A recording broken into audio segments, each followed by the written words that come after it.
A ver. Entonces, lo que vamos a ver hoy es cuál es el rol principal de la radioterapia en hematología. Vamos a hablar un poco de los linfomas, leucemias y los plasmocitomas, y también un poco de las áreas de tratamiento en hematología. Ya, entonces el rol de la radioterapia en términos generales puede ser como tratamiento único en linfomas que son de bajo grado, por así decirlo, combinado, tratamiento de rescate cuando hay recaídas, para tratamiento pretrasplante si es que hay profilaxis e infiltración en el sistema nervioso central, en el caso de las leucemias. En linfomas que son cutáneos se puede irradiar la piel total y por último como tratamiento paliativo en estadios ya más avanzados. Ya. Entonces vamos a empezar hablando por los linfomas. Eh, la radioterapia en el tratamiento de los linfomas ha ido avanzando desde que empezó hace algunos años, se irradiaba campos muy grandes. Así sea que aquí estuviera la enfermedad inicial, en las cadenas ganglionares se irradiaba a ambos lados del diafragma los nódulos que estuvieran o no involucrados en la enfermedad. Posterior evolucionó a ser un campo más pequeño, pero igual, eran ganglios del mismo lado del diafragma donde estuviera el tumor involucrado, pero se irradiaban tanto ganglios no involucrados y sí involucrados, en este caso, como el campo del manto que se llama, incluía ganglios cervicales, axilares y mediastinales. Ahora hay dos técnicas que son las que más se usan, que son campos mucho más localizados.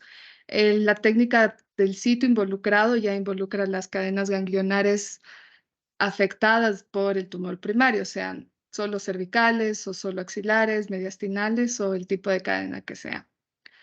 Y la terapia de radioterapia más específica es cuando solo se irradian los nódulos involucrados. Sin embargo, para poder aplicar este tratamiento tenemos que tener un estudio de PET scan, que muchas veces no lo tenemos. Es importante también recalcar que para poder entregar el tratamiento en radioterapia, tenemos que tener las imágenes previas al tratamiento de quimioterapia, porque usualmente se irradian los volúmenes afectados al inicio del tratamiento, porque después del tratamiento las masas disminuyen y se vuelve un poco más complicado dar el tratamiento para un control local. Ya, entonces vamos a empezar a hablar con el linfoma de Hodgkin. Lo vamos a dividir en el clásico, predominantemente nodular linfocitario, que ya conocen, los estadios tempranos, avanzados. En temprano podemos dividirlo en favorable y desfavorable. Dependiendo qué estadio esté, se dará la dosis de radioterapia. Usualmente va desde los 20 a los 30 o 36 grays. En estadios ya avanzados, se sube un poco la dosis y es un poco más restringida a los pacientes que pueden recibir la radioterapia. En el linfoma predominantemente nodular linfocitario, se puede dar el tratamiento solo con radioterapia sin necesidad de la quimioterapia. Entonces, vamos a hablar un poco de los estudios, de cómo llegaron a decidir que estos eran los criterios para dar los tratamientos. En caso de los estadios tempranos favorables, el- la en- los estudios se basaron más que nada en tratar de disminuir los efectos adversos provocados por la radioterapia y el esquema de quimioterapia, pero manteniendo la tasa de curación, porque como habíamos visto antes se trataban volúmenes muy grandes y eso daba paso a que a largo plazo las toxicidades de radioterapia como cánceres secundarios o problemas cardíacos fueran muy frecuentes y disminuía la sobrevida de estos pacientes. Entonces, lo que evaluaron fue básicamente cómo disminuir los efectos adversos, pero mantener la tasa de curación. Los estudios que se realizaron fue para ver, se daba esquema de quimioterapia a los pacientes y posterior a eso se hacía un estudio de PET scan donde se valoraba la respuesta. Si es que había una respuesta completa, los pacientes fueron randomizados a recibir o no radioterapia. Aquellos pacientes que recibieron radioterapia se demostró que tuvieron una mejor sobrevida a lo largo del tiempo. Entonces, En conclusión, no se puede omitir la radioterapia aunque haya habido una respuesta completa después del PET scan, porque no significa un PET scan negativo, no significa que no exista enfermedad microscópica. Bien. Entonces, aquí viene la segunda pregunta. ¿La toxicidad de la radioterapia es lo suficientemente significativa como para aceptar el número de recaídas y omitirla? No, porque el riesgo de los efectos adversos, como ya dijimos, es bajo y más ahora con los campos más localizados que tenemos es muy infrecuente. Igual hay que tener en cuenta que los riesgos van a ser individualizados, depende del paciente que nos encontremos. Ya.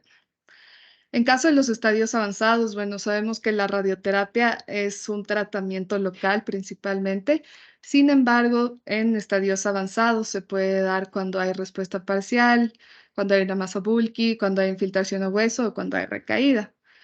Los estudios que se hicieron para determinar esto fue en los estudios que se dio quimioterapia a los pacientes. Si es que había un residual o la masa era bulky, se los randomizó a tener radioterapia o no radioterapia.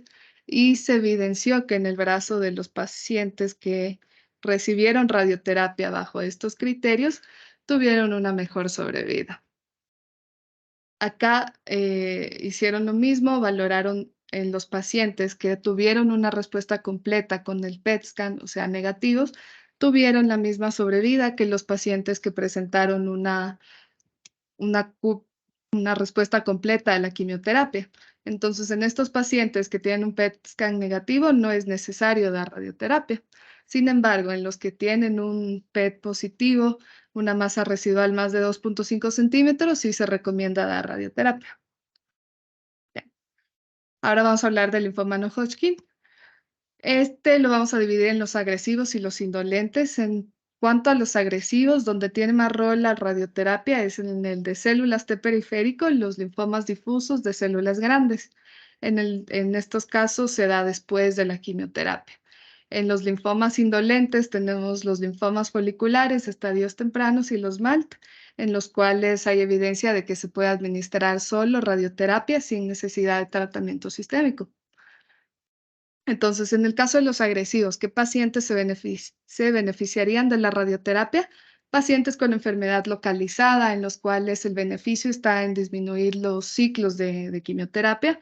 Pacientes con enfermedad bulky, definida aquí con más de 7,5 centímetros, o enfermedad extranodal, sea en tejido óseo, testículos, o si es que hay masas residuales.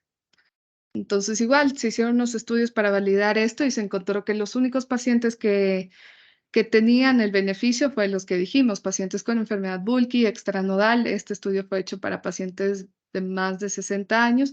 En cambio, este estudio fue hecho en los pacientes de 18 a 60 años. Entonces, aquí se ve que la sobrevida es mucho mejor en aquellos pacientes que cumplen estas características y reciben radioterapia. Entonces, las dosis varían dependiendo del caso de cada paciente, dependiendo de los protocolos, de 30 a 55 grays después de la quimioterapia, o en caso de los indolentes, como habíamos dicho, solo la radioterapia puede ser dosis tan bajas como 24 grays o hasta 30 grays. Ya. Entonces, voy a hablar un poco de algunos linfomas que son los que más vemos en radioterapia. En el caso de los linfomas extranodales, tenemos que el linfoma de células TNK nasal es uno de los que siempre recibe radioterapia y representa un tratamiento principal en estos pacientes. Aquí se pueden llegar hasta dosis bien altas de 50 grays. Este es solo un ejemplo para que vean de un linfoma NK. Serían estos los volúmenes que tratamos usualmente en radioterapia después del contorneo. Otro tipo de linfoma, el linfoma cutáneo de células T. Aquí usamos una técnica especial en el cual tenemos que irradiar toda la piel. Entonces, este sería básicamente todo lo que está en rojo, serían los volúmenes donde nosotros vamos a dar la radioterapia. Para lograr que la radiación se quede superficializada en la piel, se utilizan estos trajes como de buzo para lograrlo. Entonces, el tratamiento se lo hace por medio de la tomoterapia. atomoterapia helicoidal. Este va a ir dando vueltas alrededor del paciente y entregando las dosis necesarias. Ya.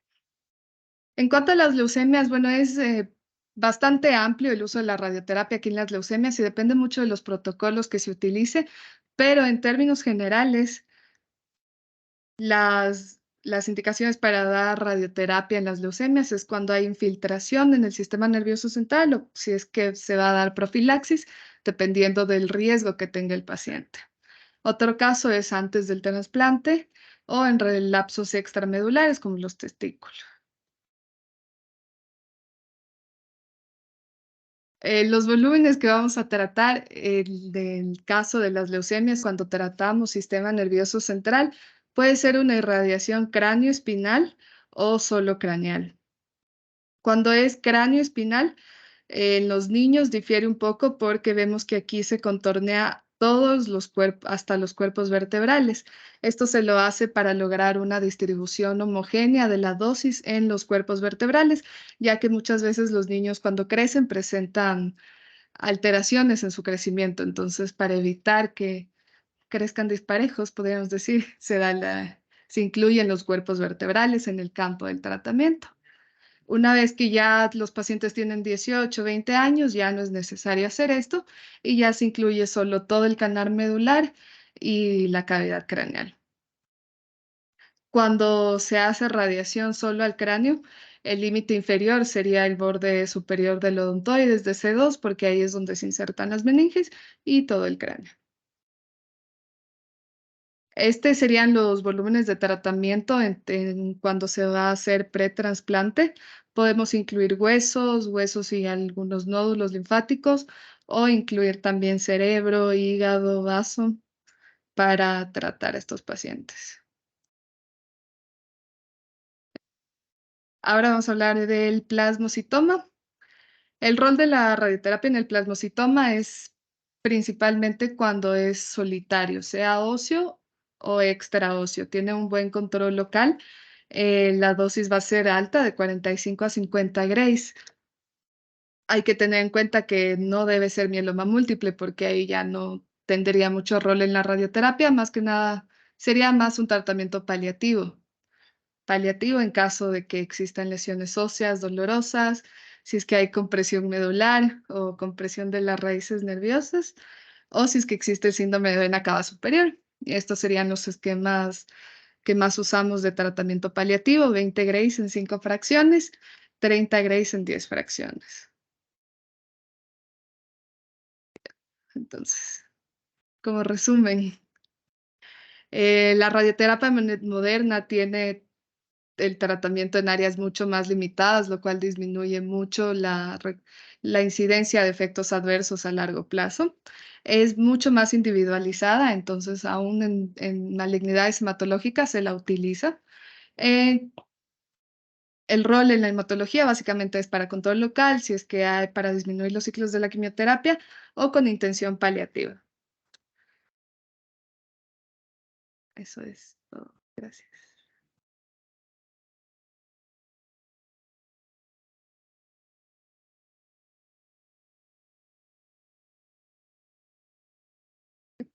Agradecemos a la doctora Icra. ¿Preguntas tal vez que haya en los presentes aquí? Sí. ¿Qué tipo de dosis se utiliza para la reducción de leucemias? Fue la pregunta que hicieron, doctora. Para cuando es en sistema nervioso central se puede utilizar de 18 a 24 grays. Sí, la irradiación en leucemias va a depender del riesgo y generalmente cuando es solo al cerebro, cuando es a la parte superior, a la porción intracraneal, son 24 grays. Cuando hacemos una irradiación cráneo-espinal, son 18 grays a todo el eje, cráneo y médula, y posteriormente se va hacia un bus, un refuerzo hasta 24 grays al cráneo. Sin embargo, si es que hay bajo riesgo, se puede considerar una dosis más baja para el cráneo, pero usualmente es 24 cuando mandan los esquemas que van con radioterapia, ¿no? Hay que tomar en cuenta que en el tema de las leucemias, el rol de la radio va a depender del esquema que se seleccione de manejo. Hay manejos que van solo con quimio y hay manejos en los cuales sí se combina quimio con radioterapia. Entonces, dependiendo del riesgo de invasión del sistema nervioso central, o de la presencia de invasión del sistema nervioso, nosotros decidiremos si se irradia solo cráneo o si hace cráneo espinal. ¿Alguna otra pregunta también? ¿Sí?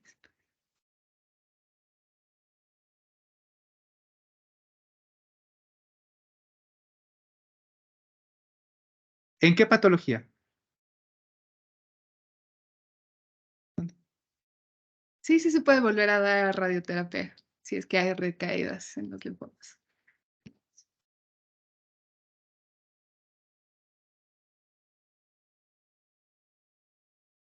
Teoría, el linfoma recibe las dosis de tratamiento, por así decirlo. Entonces, sí se puede actualmente con las técnicas, va a depender mucho de eso, pero con las nuevas técnicas podemos reirradiar prácticamente, por decir, en todos los tumores.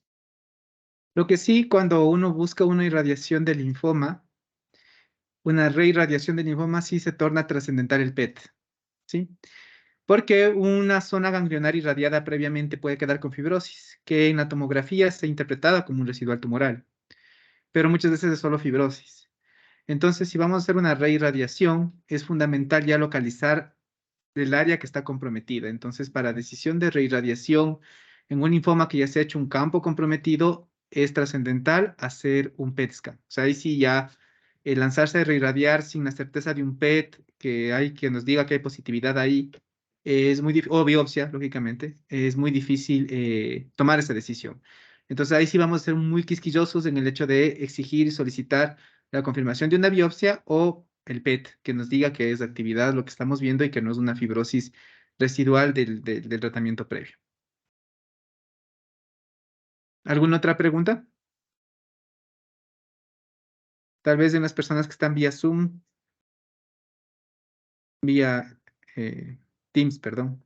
Bueno, les agradecemos por su presencia, gracias a todos y nos vemos la siguiente semana en una próxima charla. Gracias, doctora Itra, por su presentación. Gracias. Hasta luego, pasen bien.